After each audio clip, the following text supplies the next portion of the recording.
I accidentally entered the wrong spaceship. It was crewed by alien women who won't let me go. Jake Carter had never been lucky. He worked small jobs at the Galactic Spaceport to earn enough credits to survive. Today, he was tired. He had stayed up all night fixing maintenance drones for a freighter, and his head ached. He just wanted to finish his shift and find a quiet corner to sleep. The spaceport was huge. Tall ceilings, shiny metal floors, and lights that glowed softly like the sun on Earth. Ships from many worlds docked here. Jake had seen humans, aliens with 3 eyes, beings with feathers instead of hair, and even some creatures that seemed to be made of liquid. He knew he had to stay alert, but exhaustion made his mind slow. "Okay, Jake, just deliver this toolkit to Bay 5 and then go home," he whispered to himself. He carried a small metal box with wrenches, wires, and a few diagnostic devices. The hallways were crowded with travelers and crew. He dodged a floating cargo pod, waved at a robot cleaner, and hurried toward the correct bay. But then he saw a ship that looked familiar. At least he thought it did. It was sleek white and had blue lines along its hull. He was so tired that he didn't notice the markings. Without thinking, he pushed open the door and stepped inside. Inside, the ship was quiet, very quiet. The lights were soft and the walls curved like the inside of a seashell. Jake stopped. This looks different from what I expected," he said. He walked slowly, carrying his toolkit. Then he heard a voice, calm but firm. "You are not supposed to be here." Jake froze. He looked up and saw a tall figure. She was not human. Her skin was pale blue and her eyes were large and golden. Her hair was long, flowing, and shimmered like silver. Her clothes were strange, tight-fitting with soft lines that looked like they could glow. I'm sorry," Jake stammered. "I think I took the wrong door." The alien woman stepped closer. "Wrong door?" she asked. Her voice was smooth like music. "You entered a restricted vessel. Humans do not usually reach this place." "Humans, right? Yeah, I'm human, Jake Carter," he said quickly, extending his hand. The woman looked at it but did not take it. "I am Captain Lyra," she said. "You are alone?" Jake nodded. "Yes, I didn't mean to come here. I just wanted to deliver a toolkit." Lyra studied him. Her golden eyes narrowed slightly. "Humans are fragile. Your presence here could be dangerous. Stay where you are." Jake's heart pounded. He realized he could not just walk out. The ship's doors closed automatically behind him. A soft hum filled the room. He was trapped. Okay, I get it," Jake said. He tried to stay calm. "Look, I can leave. I just need a door or something." Lyra shook her head. "You cannot leave, not yet. We need to understand why a human can enter our ship without permission. This is unusual." "Understand, okay," Jake said. He tried to think fast. "So, you're saying I'm like a guest?" Lyra's lips curved slightly, but she did not smile. "Guest is not the right word. Observer might be closer. You will stay here while we investigate." Jake sighed. He looked around the ship. The walls were smooth metal with soft blue lights. Strange panels blinked and soft hums came from vents. He had never seen technology like this. "So, this ship is yours?" Jake asked, trying to sound casual. "The Valari Union," Lyra said. "We are explorers and protectors of certain space regions. Humans are rare visitors, very rare." "Yeah, I guess I'm rare," Jake said with a nervous laugh. He tried to smile, but it came out awkward. "I've never been on a ship like this before." Lyra motioned with her hand, and a smaller alien appeared. She was shorter, with pale green skin and smooth, dark hair. Her name was Nora. "Nora will guide you," Lyra said. "Observe him, see how he behaves." "Guide me?" Jake said. He was confused. "Like a tour guide?" Nora's lips moved, but her voice was quiet. "You will learn our ship. You will not leave. You will be watched." "Do not try to escape," Jake gulped. "Okay, I think I can do that, for now." Nora led him through narrow hallways. Everything was new. The walls curved in ways he did not expect. He saw rooms with strange lights, tubes filled with colored liquids, and what looked like a control center with dozens of blinking screens. What is all this?" Jake asked. "I've never seen anything like it." Nora paused. "This is our bridge. These are navigation systems." "These are shields. These systems are advanced beyond your technology, human." Jake nodded slowly. "Yeah, I guess my human tech is basic." She tilted her head slightly. "You are adaptable, though. I can see this." Jake felt a mix of pride and confusion. "Adaptable, I fixed a lot of machines in my life. Maybe that counts." Nora made a sound like amusement. "We will see." As they walked, Jake noticed other aliens in the corridors. All were women, tall, short, with skin of different colors. Some had glowing eyes, some had extra arms or limbs he could not understand. They moved gracefully, each performing a task efficiently. Jake felt out of place but also curious. Do you have a cafeteria or food?" Jake asked. Nora nodded. "There is a mess hall. You will eat there, but be warned, our food is different. You may not like it." I eat anything," Jake said, trying to sound brave. Inside, he was nervous. He had never eaten alien food before. The mess hall was large and bright. Trays floated in small streams toward different tables. Jake followed Nora and chose a seat. A woman named Emma approached and handed him a tray. The food smelled strange, sweet, spicy, and metallic at the same time. Thanks," Jake said. He looked at Nora. "So you eat this all the time?" Nora nodded. "We adapt, you may adapt too. Humans are curious, that may help you." Jake picked up a piece of food with a small tool. It was soft. He tried it. The taste was strong and strange. His eyes widened. "Wow, that's different." "Actually not bad." "We are surprised," Nora said. "Humans usually dislike foreign tastes. You do not." I guess I like to try new things," Jake said. He chewed slowly, thinking about what was happening. He was on a ship with aliens who had never seen humans closely. He was trapped, but somehow he felt a strange thrill. After eating, Nora led him to a small room with a bed-like surface and soft lighting. "This is where you will rest. You will be observed. If you have questions, ask me. Do not leave this room alone." "Rest, okay." "I can do that," Jake said. He lay down and looked at the ceiling. The lights shimmered gently. He thought about home, about Earth, about how strange this day had been. He closed his eyes, but sleep was hard. His mind kept running. The aliens were watching him. Lyra, Nora, Emma, they were studying him. He realized that he was more interesting to them than he had ever been to humans. He felt special, but also nervous. The ship moved silently through space. Jake could feel vibrations beneath him. He wondered where they were going. He wondered if he could ever go back home. "You will learn much, human," Nora said, appearing at the doorway. "Your presence here is unusual, but valuable." Jake sat up. "Valuable, huh? I hope that means you don't want to eat me or anything." Nora tilted her head and made a sound like laughter. "We do not eat humans. That would be inefficient." Jake smiled weakly. "Good, that's good." He lay back down, staring at the ceiling, thinking about the adventure he had accidentally joined. He was alone in space on a ship full of alien women, not sure what would happen next. And for the first time in a long time, Jake felt awake, alive, curious. He did not know that this was only the beginning. The Valari ship had already started moving toward deep space, and the real challenges were waiting. For now, he had to survive, learn, and adapt. After all, humans were good at that, even when everything was strange and dangerous. As he closed his eyes again, he whispered to himself, "Okay, Jake, just don't screw this up. Maybe being the wrong guy in the wrong ship could be the right adventure after all." And with that thought, Jake drifted into a light sleep, unaware that the Valari crew was quietly watching, recording, and beginning to understand the most unpredictable creature they had ever seen. A human part two. A human under observation. Jake woke up slowly. The soft blue lights of the room made him squint. Yesterday had been strange, but today felt even stranger. He was still on the Valari ship, and he could hear the quiet hum of engines moving through space.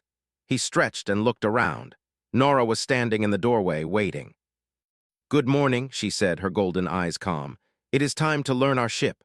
"Learn the ship right," Jake said, rubbing his eyes.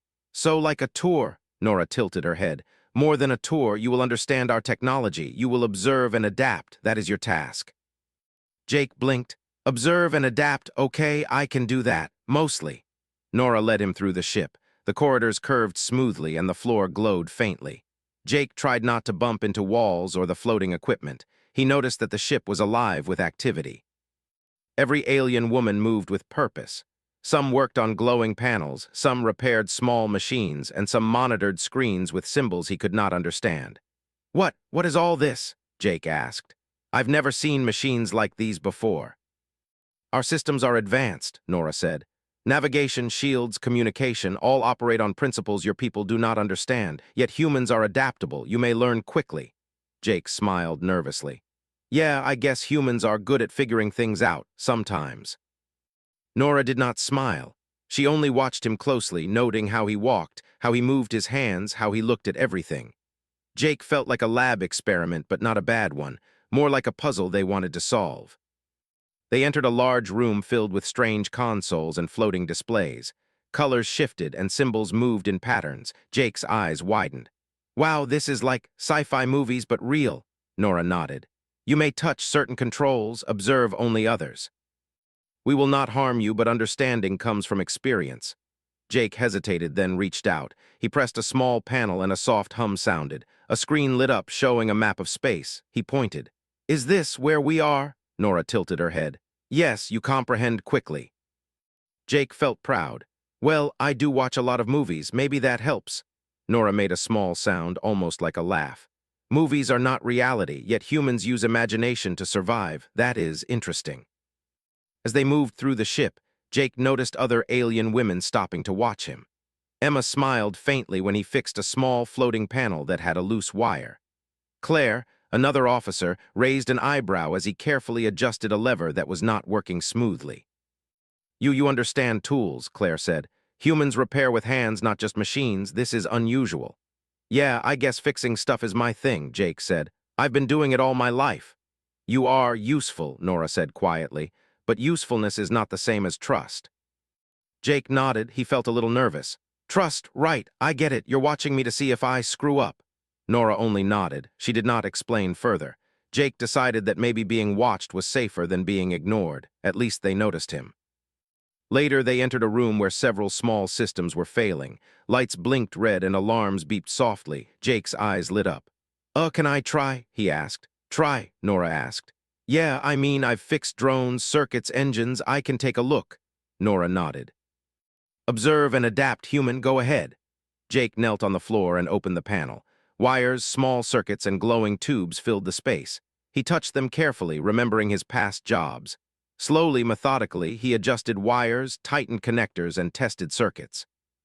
The alarm stopped. Lights returned to normal. You repaired it, Emma said, amazed. So small, so fragile, yet you made it work. Jake grinned. Well, I try my best. Not all humans can do this, but some we make it work. Nora observed quietly. Your adaptability is remarkable. Most species would fail, yet humans persist. This is unusual. After the repairs, Jake felt a little proud. For the first time, he was not just a human who had accidentally entered a ship. He was someone who could help, someone who mattered. As they walked to the next section, a soft alarm sounded. Nora checked a display. We are approaching a sector with unstable energy fields. Navigation systems may be affected. Jake frowned. Unstable, okay, what does that mean? Your systems may fail, Nora said. Your life may be at risk, but you adapt, human. We will observe. Jake gulped. Great, more danger. Okay, I can handle danger. He spent the next hours learning from the crew. They showed him navigation panels, shield controls, and engine cores.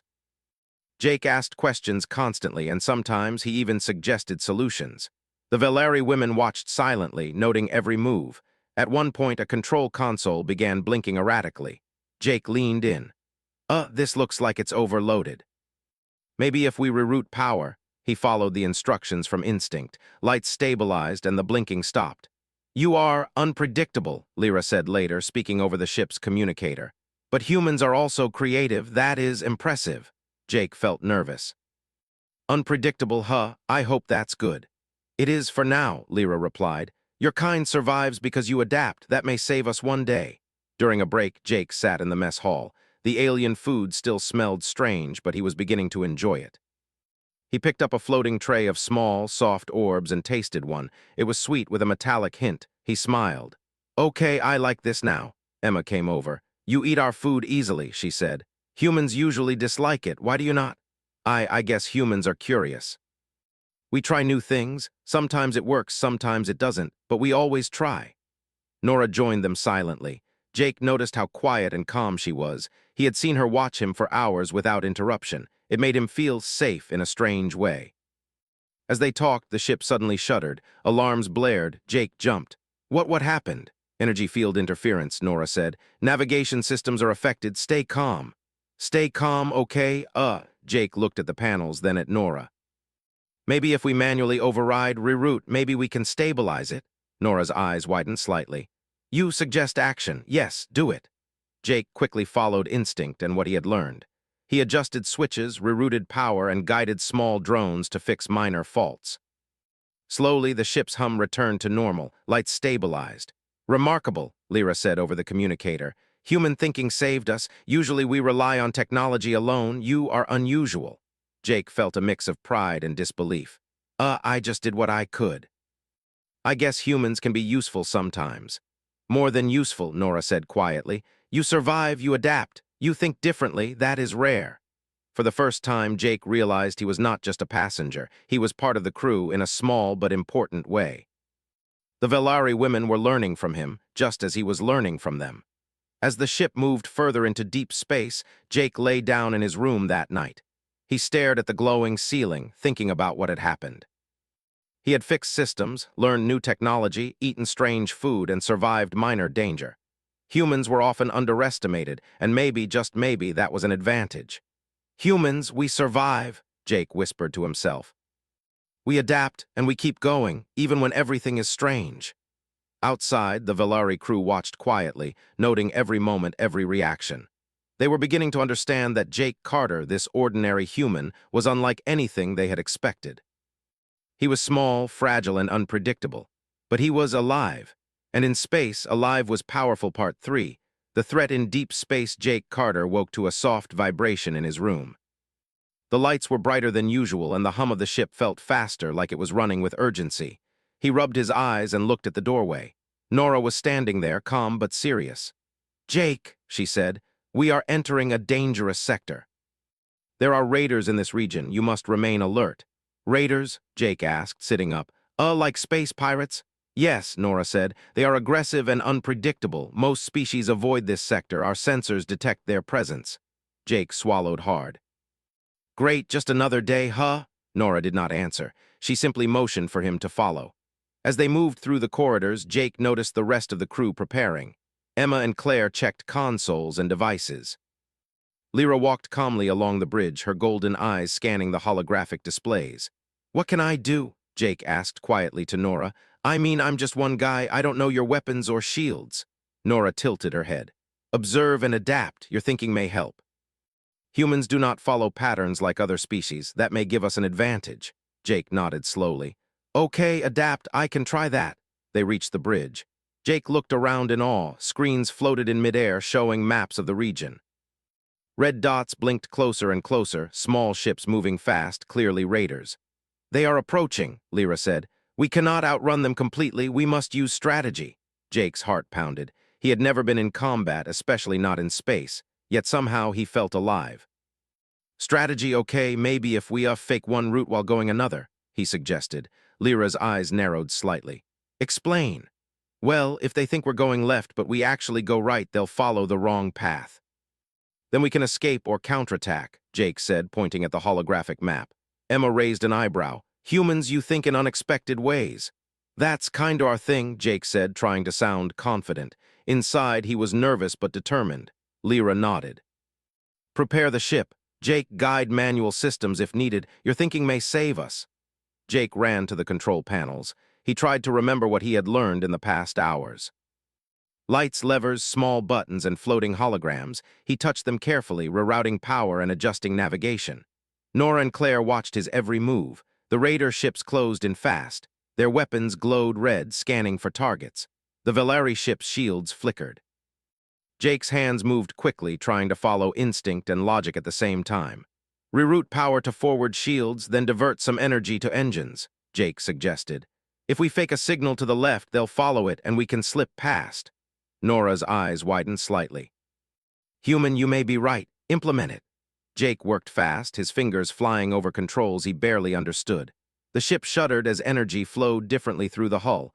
The holographic map shifted, showing a false trail to the left. The raider ships followed, their red glows moving in the wrong direction. Emma whispered, Incredible, he's doing it. Claire nodded. Humans unpredictable, we underestimated this. Lyra observed quietly. Your species may be small, fragile, but your thinking is strong. Jake smiled nervously. Thanks, I think. But the danger was not over. One of the raider ships realized the trick and moved faster, attempting to intercept. The Velari ship shook as laser beams hit the hull. Alarms blared and lights flashed red. Manual override needed, Nora said. Jake now. Jake took a deep breath. He had never felt so alive. He worked quickly, rerouting shields, guiding drones to repair minor damages, and adjusting power levels to engines. Each action required thought and speed, but his human instincts worked. He was small, but he was fast in ways the aliens were not. Almost there, he muttered.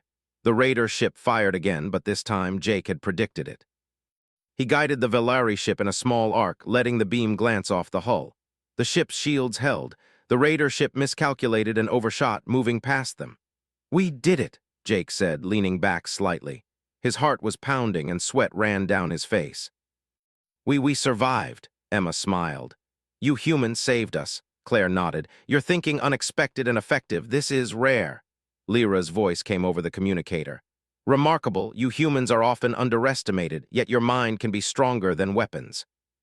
Remember this, crew. We owe our lives to adaptability, not just technology." Jake felt a strange pride. He had not been strong or fast, but he had thought differently. He had survived. Humans survived because they adapted, because they did not follow patterns, and because they refused to give up. After the danger passed, the ship settled into a calmer course. Jake slumped in a chair, exhausted but happy. Nora came over. "You were brave," she said.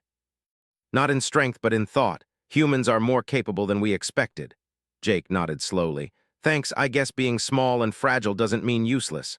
"Fragile, yes. Unpredictable, yes. That is what saved us," Nora said. "You are unusual, valuable." The crew began to interact differently with Jake. Emma asked him to check minor systems. Claire asked for his ideas on navigation. Even Lyra observed him with a new respect. Jake realized that he was no longer just a human trapped on a ship. He was a member of the crew, valued not for strength, but for thinking, adapting, and surviving. Later, Jake explored the ship's hallways. He noticed how efficient the crew was, how carefully they watched every system. He began to understand that their technology was advanced, but their way of thinking was rigid. Humans were flexible, and that was their advantage. They rely too much on patterns, Jake thought to himself. If you break the pattern, they get confused. That's useful. He found Nora in a quiet room. "So, this is what you meant about human unpredictability?" he asked. Nora nodded. "Yes, you do not follow patterns. That is rare in space. We value patterns. They create efficiency. Yet unpredictability can create survival. You humans survive because you think differently." Thanks," Jake said. He smiled. "I guess being weird has its benefits." "Weird, yes," Nora said, "but valuable, that is what matters." That night, Jake lay in his room, staring at the glowing ceiling. The stars outside moved slowly, and he thought about the day. He had survived danger, helped the crew, and proved that humans could matter in ways the Velari never imagined. He whispered to himself, "Humans, we survive because we adapt, because we think, because we refuse to give up. And maybe that makes us stronger than we know." Outside, the Velari crew watched quietly. They were beginning to see humans differently. Small, fragile, and unpredictable, but alive. And in space, alive was powerful. For the first time, Jake felt a real bond with the ship and its crew. He was no longer just a visitor. He was someone who mattered, someone who could make a difference. And the dangers ahead, he realized, would need his kind of thinking more than anyone else's. The ship continued its journey deeper into space, with Jake learning, observing, and surviving. He had become an unexpected hero, a human among aliens, proving that humanity could shine even in the most unlikely places. And the Velari, once skeptical of humans, now understood that even the smallest species could hold the key to survival, if only they adapted, thought, and never gave up. Part 4.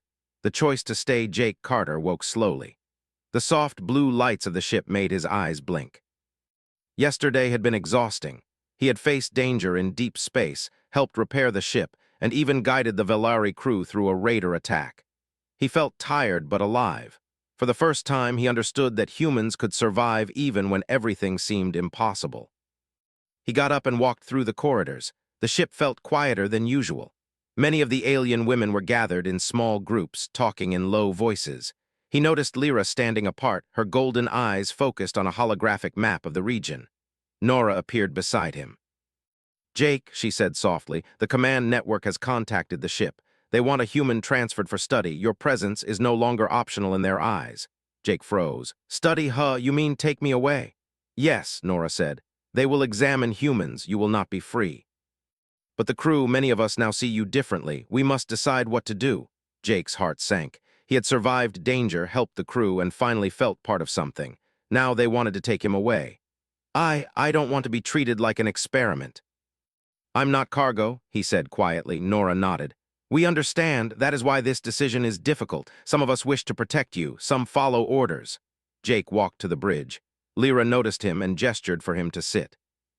Jake, she said calmly, your actions have saved this ship more than once. We value your thinking, your courage, and your adaptability. Yet my orders are clear. The network demands your transfer. I get it, Jake said. Rules are rules, but I'm not an object. I want to choose.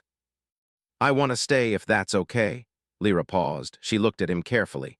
Your presence is unusual. My position is at risk if I act against the network. Yet you have proven that humans are valuable, perhaps more than we realized. Emma approached. Jake, you've helped us survive. You've adapted in ways we never imagined. If we lose you, we lose something important. Claire nodded. Humans, you are unpredictable. That is your strength. And now we see you as part of the crew. Jake felt warmth. For the first time, he was respected not for his strength, but for his mind, his choices, and his courage. He realized he had found a place where he belonged. Lyra finally spoke. The choice is yours, Jake. We can return you to human space as demanded by the command network. Or you can remain here aboard this ship with the crew who now values you. Jake thought of home, of Earth, of familiar streets and small comforts. But he also thought of the crew, the ship, the adventure, and the strange, thrilling feeling of being part of something greater than himself. He realized that staying meant more than safety, it meant purpose. I choose to stay, he said finally. Not because I can't leave, but because I want to be here. I want to help to learn to survive with you. Nora smiled faintly. Your choice is wise, human, and brave. We respect it. Lyra studied him for a moment. Very well, we will protect you. My position may be questioned, but your value outweighs the risk. This is unusual, but so are humans. Jake felt a sense of relief and pride. He had made a choice, and it was respected. For the first time, he understood that freedom was not only about leaving, it was about being valued and trusted. Over the next hours, the crew worked to secure the ship. Jake assisted, guiding systems and helping with repairs. His hands were fast, his thinking sharp, and the crew watched with growing admiration. He realized that humans were small, fragile, but capable of incredible things when needed. Look at him, Emma whispered to Claire. He's so small, yet he can do more than some of us. Claire nodded. Humans survive because they adapt, they think differently, and they never give up. It's remarkable. Jake continued to work, his confidence growing. He adjusted power to shields, rerouted energy through engines, and helped plan a course through the dense asteroid fields nearby. Each time he acted, the crew watched quietly, learning that humans could be unpredictable in ways that saved lives. Lyra finally gathered everyone in the central hall. Crew, she said, the human has chosen to remain with us. His presence is unusual but valuable. We will respect his decision. Humans are fragile, yes, but also adaptable, creative, and courageous. We must remember this lesson. The crew murmured in agreement. Jake felt a warmth inside him. He had gone from being an accidental passenger to someone who was trusted, respected, and valued. That night, Jake lay in his room, thinking about the choice he had made. He missed Earth, his friends, and simple comforts, but he had gained something he never expected, a place where he belonged, a place where humans were not underestimated, a place where his thinking, courage, and adaptability mattered. Nora visited quietly. Sleep, human. Tomorrow we will continue our journey. Dangers lie ahead, but you are prepared. Your mind, your adaptability may save us again. Thanks, Nora, Jake said softly. I feel like I'm finally part of something, she nodded. You are, and humans are surprising. Never forget that. We have much to learn from you. Jake closed his eyes, feeling a mix of exhaustion and excitement. He realized that survival was not just about strength. It was about courage, adaptability, and the willingness to make choices. Humans survived because they thought differently, because they adapted, because they refused to give up. And in space, that was powerful. Outside, the stars moved slowly. The ship glided silently, carrying its unusual crew deeper into the unknown. Jake's choice had changed everything. He was no longer a human trapped on an alien ship. He was a valued member of the crew, trusted, respected, and ready for whatever lay ahead. As sleep overtook him, he whispered to himself, humans survive even when everything is strange. And sometimes choosing to stay is the bravest thing of all. The Valari watched quietly, noting his thoughts, his courage, and his choices. They were beginning to understand humans in a way they never had before. Small, fragile, unpredictable, yet alive, thinking, and powerful in ways that mattered more than they had imagined. And for Jake, that understanding was just the beginning. Part 5. Humanity redefined. Jake Carter woke to soft vibrations under the floor. The ship glided smoothly through space, but the hum of the engines felt different today. He stretched and looked around his room. The soft blue lights reflected off the walls, giving the room a calm glow. Today felt important, though he did not yet know why. Nora appeared at the doorway. "Jake," she said, her voice calm, "we are approaching a neutral world. You have an opportunity to return to human space as the command network demands, but the crew, they wish to speak with you before that decision."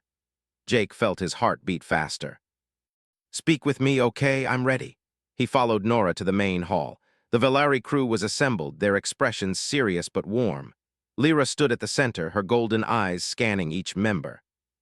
Jake realized that this was not just a meeting, it was a moment of decision for him and for them.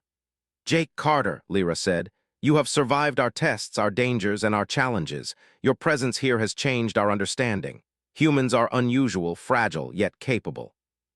We now wish to formally acknowledge your choice and your value." Jake swallowed. He had never expected words like these from aliens. He felt nervous but proud. "Thank you, I just tried to do my best. I guess humans can be useful sometimes." Nora stepped forward. "Useful, yes. But more than that, humans think differently, adapt quickly, and survive. Your actions have saved lives. That is why we value you and why we respect your choices." Emma added, "Jake, you are part of this crew now. Your presence matters. Not because you are strong, but because you think, you adapt, and you never give up. That is something we cannot ignore." Claire nodded. "We underestimated humans before, small, fragile, unpredictable, but alive in ways that matter. You have redefined what we know." Jake felt a warmth in his chest. He realized that humans were often underestimated, but here his kind had shown its true value. I never thought humans could be seen like this by aliens," he said softly. "It's amazing." Lyra spoke again. "The network will arrive soon to demand your transfer. You may return to human space, or you may stay with us. The choice is yours, Jake. Your decision will define not only your future, but also how humans are viewed in space." Jake thought carefully. He remembered Earth, friends, familiar streets, and simple comforts. But he also thought of the ship, the crew, and the adventure he had lived. He realized that staying meant more than safety. It meant purpose, respect, and belonging. "I choose to stay," Jake said firmly. "Not because I cannot leave, but because I want to be here. I want to learn to help and to survive with you." Nora smiled faintly. "Your choice is wise, human, brave. We respect it." Lyra studied him, then nodded. "Very well, we will protect your choice. You are valuable beyond what we expected. Humans, your species may be small, fragile, but your minds are strong, adaptable, and courageous. We will remember this." Outside, the ship's sensors detected a Valari delegation from the neutral world. They were here to meet the crew and the human aboard. Jake felt nervous. This was bigger than any adventure he had imagined. When the delegation arrived, Jake was introduced formally. The Valari spoke of his actions, his courage, and his thinking. Jake explained what it meant to be human, survival through adaptation, creativity, and persistence. He spoke honestly, without pride or arrogance. "Humans survive," he said, "not because we are the strongest, fastest, or biggest. We survive because we think, adapt, and refuse to give up. Even when everything is strange or impossible, we find a way. That is what defines us."